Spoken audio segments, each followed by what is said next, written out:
Mata. Pourquoi donc? Parce que le spectacle proposé par les Congolais n'est hélas qu'une superposition de monologues, et alors que tous parlent de cohésion nationale, chacun s'enferme dans ses certitudes.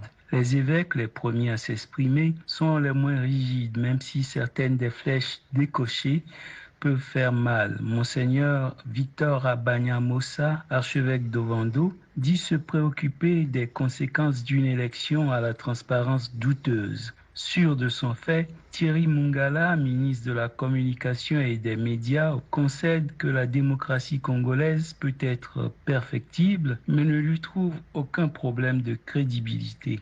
Le prélat avait tout prévu qui disait concevoir que l'on puisse penser autour de la mangeoire que tout va bien. Mais il pose la question presque taboue de l'alternance dans ce pays dirigé par un homme arrivé au pouvoir en 1979 et qui y est toujours.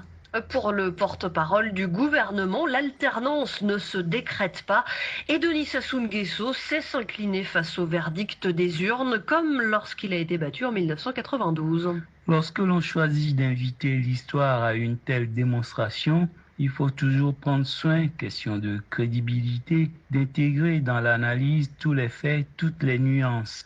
Parti par les urnes en 1992, certes, mais revenu par les armes en 1997 pour mettre la démocratie en jachère pendant de longues années. Par ailleurs, toutes les élections remportées depuis étaient organisées par des organes qui le craignaient et ces scrutins ont presque tous débouché sur une contestation souvent violente, contraignant plus d'un challenger à l'exil ou les envoyant en prison. L'épiscopat ne fait donc pas preuve d'une grande audace en prétendant que le peuple perd confiance dans ce processus électoral dans lequel lui, le président, gagne systématiquement. Lorsqu'il souhaite que les Congolais puissent disposer de l'électricité, se faire soigner et éduquer leurs enfants, le prélat tient un langage peut-être un peu simple, mais un pays où ses besoins sont remplis est un État qui réunit les préalables pour décoller, une nation prête pour le développement et qui se développera.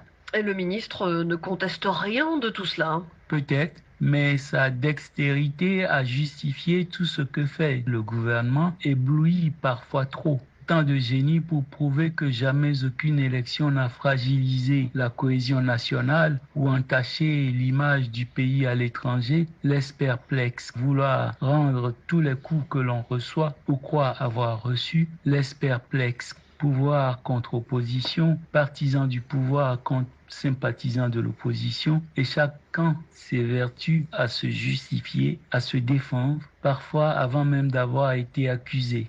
La moindre suggestion est perçue comme une critique, sinon une remise en cause. Accuser et se défendre. Les réponses sont même parfois prêtes pour anticiper les critiques. Ainsi, lorsque l'on entend le ministre expliquer qu'aucune démocratie au monde n'est parfaite et qu'il y a à travers le monde des exemples de crise post-électorale qui nous parlent suffisamment, y compris pour des démocraties multiséculaires, l'on se demande si cette réflexion a jailli avant ou après un certain 6 janvier 2021. Merci Jean-Baptiste Placas. C'était votre édito à retrouver tous les samedis sur